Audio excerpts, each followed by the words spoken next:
This is the exact same person. If you look, you can tell that on one side the nose is rounder, the lips are fuller, and it becomes more clear from a front view.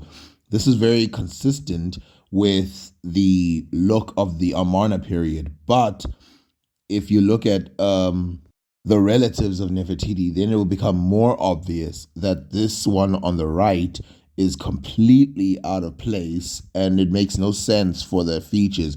Look how deep cut and sharp they are inside her face when you compare it to the other one. This is Akhenaten, her husband. This is Smenkhare, Akhenaten's son. This is their daughter from the Amarna period. Look how similar her features are to everybody else except that bust that is fake. This is their son who died young. And this is Tutankhamun's grandmother, Queen Tiye. This is Tutankhamun's sister and wife. And it's not just statues. If you look at this painting of Tutankhamun's grandfather, you can see how his face mimics the same look, the snub nose. Even the famous boy king has giant lips like a black African because that's what he is. And this is Horemheb, the person who replaced Tutankhamun, sitting next to Amun. Even though the features have gone back to normal Egyptian, you can still tell that these are pure Africans. Contrast to what most people tell you, look how round and thick the guy's nose is. It's almost unapologetically black.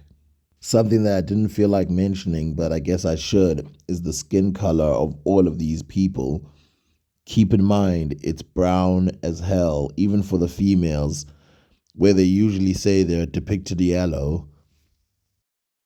And the thing that makes matters worse is that the Nefertiti statue or bust, which is super fragile and super heavy, was said to be porched up on something like this. But when the archaeologists that came to find it found it, they found it face first on the floor like this. So, in anybody's opinion, the statue should have been broken or, something must have happened to the nose. You can see it's face first in the floor. By the way, that's not just nice beach sand at the bottom.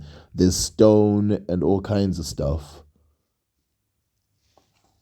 So if I drop the statue right now, like boom, if I drop it right now, or if I hit it with anything, deliberately or accidentally, which parts do you think are going to break first?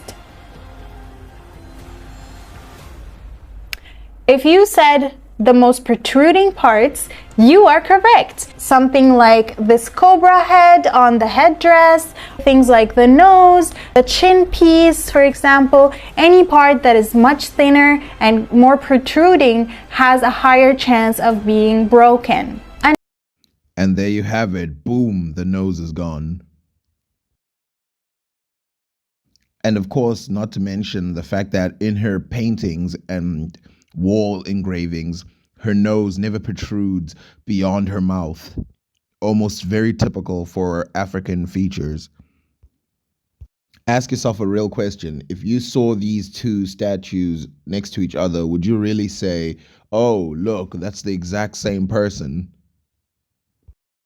And of course, the skin color has changed. This is the daughter of Nefertiti. Notice how her skin is black as hell. Her lips are way bigger. Her nose is way rounder. And if you observe from a side view, the difference in the racial makeup is so obvious it's disgusting. Anyone who thinks that these two people belong to the same race needs to have their eyes checked.